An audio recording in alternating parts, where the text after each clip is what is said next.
मन को कभी खाली मत होने दीजिए। जो लोग खाली रहते हैं वो बीमार बहुत रहते हैं।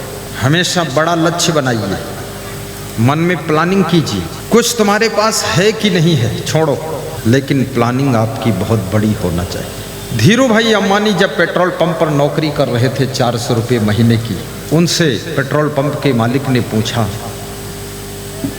कि आप नौकरी कर रहे हैं? तो उन्होंने कहा नौकरी के लिए नहीं कर रहा हूँ, नौकरी मालिक बनने के लिए कर रहा हूँ, मालिक बनने के लिए कर रहा हूँ। आज धीरू भाई अंबानी के पास में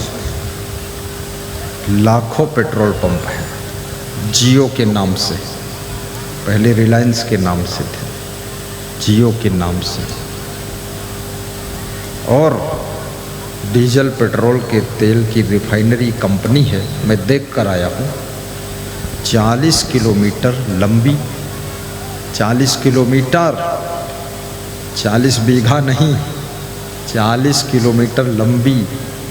यहाँ से मुजफ्फरपुर 18 किलोमीटर है, उसके दुगना समझ लो और लंबी, और चौड़ाई भी 10-12 किलोमीटर की होगी। इतनी जगह में रिफाइनरी सेंटर लगा हुआ है। वो व्यक्ति जो तेल डालता था पेट्रोल पंप पर पाइप पकड़कर, और 10वीं पास था, केवल 10वीं पढ़ा हुआ। हमेशा ऊंची तमन्ना रखो, आपकी सोच ऊंची होना चाहिए, और क्रमशः आगे बढ़ो धीरे धीरे। रातों रात करोड़पति बनने की इच्छा रखने वाले लोग सवेरा होती ही रोडपति हो जाते हैं, रोडपति, रोड पर खड़े हो जाते हैं। धीरे धीरे बढ़ो, संगत से सुख हो। पति पत्नी, बेटा बेटी, भाई बहन, पिता पुत्र सब मिलकर के सत्संग सुनो, अच्छी संगत करो। अच्छी संगत से अच्छे गुण आते हैं, जिससे सुख मिलता है। एक राजा हाथी पर बैठा हुआ जा रहा था, चिड़ियों का मेला लगा हुआ था। कहते हैं राजा का मन बड़ा विचित्र होता है, बालक जैसा होता है, बहुत जल्दी बहक जाता है। चिड़ियों के मेला के पड़ोस में हाथी निकला, तो राजा ने मंत्री से पूछा, ये यहाँ भीड़ क्यों लगी? बोले चिड़ियों का मेला है। कौन चिड़ियाँ? बोले सभी चिड़ियाँ। तो इसमें क्या होता है? बोले चिड़ियाँ बिकती हैं, लोग खरीद ले जाते हैं। तो राजा ने कहा कि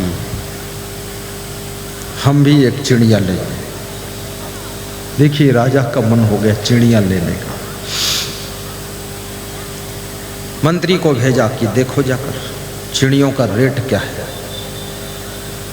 राजा के पास धन तो बहुत होता है, लेकिन वो भी रेट का पता लगाता है कि रेट क्या है। धन है लेकिन मन नहीं है कि 2 रुपया किसी को मिल जाता है। मैं तेलंगाना में प्रवचन कर रहा था, बड़ी दूर पधरौनी गए, 50-60 किलोमीटर दूरी पर। वहाँ से लौटे तो रास्ते में भुट्टा बिक रहे थे, भुट्टा, मक्का की भुट्टा। भक्तों ने कहा भुट्टा संत लोग खा ले। हमने कहा छुट्टा छोड़ दो, संतों को जितना चाहे उतना भुट्टा खाए। 10-15 दुकानें सड़क किनारे लगी थी, संत लोग भुट्टा खाने लगे। कोई संत 1 भुट्टा खाया, कोई 2 खाया, बस ज़्यादा कोई खाया नहीं।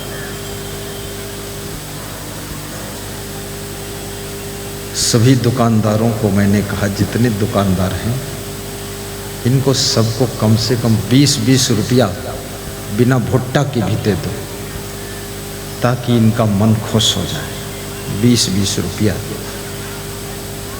एक दुकानदार बोला हम संत से नहीं लेते, हम गरीब जरूर हैं पर इतने गरीब नहीं है कि साधु से हम पैसा लें। हम साधु को दान करते हैं, साधु से लेते नहीं।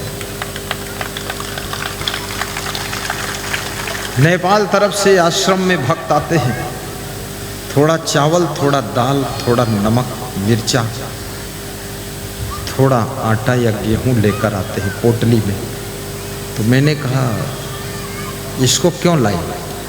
बोले हम साधु का फ्री में खाते ही नहीं, थोड़ा अन्नदान कर देते हैं तब भंडारा में खाते हैं।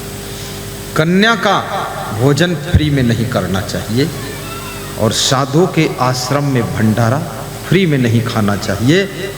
कन्या के यहाँ जाओ कुछ दान करके और आश्रम में जाओ कुछ दान करके तब भोजन भंडारा लेना चाहिए।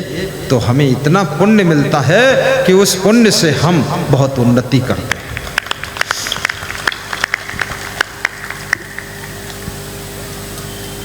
कन्यादान, अन्नदान दोनों बहुत बड़े दान माने गए। कन्या का विवाह ढूंढ करके अच्छे घर में कीजिए। अरे गहरे नत्थु खैरे के यहाँ कन्या को मत डालिए। और कन्याओं को चाहिए कि विशेष पढ़ाई करें, क्योंकि आज के युग में शिक्षित कन्या को ही अच्छा घर अच्छा वर मिलेगा। इसलिए कन्या को सुयोग्य बनना चाहिए।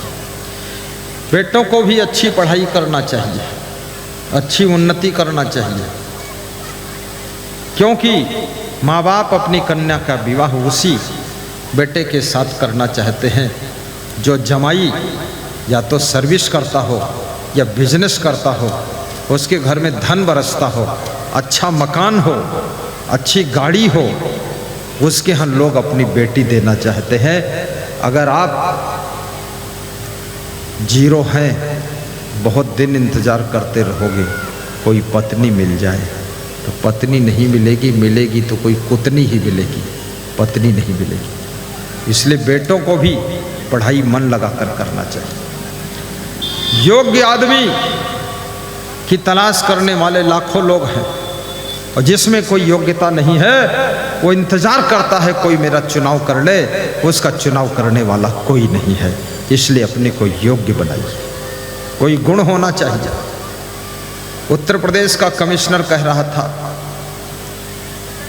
कि मैं डायरेक्ट IAS हुआ, तो मेरे मित्र ने कहा कि मेरी बहन के साथ विवाह कर लो आप, क्योंकि आप जैसा हस्बैंड इसको कहाँ मिलेगा, तुम IAS हो गए। बोले मैं IAS हूँ लेकिन ये तुम्हारी बहन तो ये बहुत कम पढ़ी है। बोले आइए ना एक दिन घर पे आइए। तो घर गए तो बहन ने भोजन बनाया और खिलाया। भोजन बड़ा स्वादिष्ट था, कोमल हाथों से परोसा। तो उसके भोजन की शुद्धता और स्वादिष्ट भोजन को खा करके उन्होंने कहा ठीक है, इसके साथ हम कर लेंगे।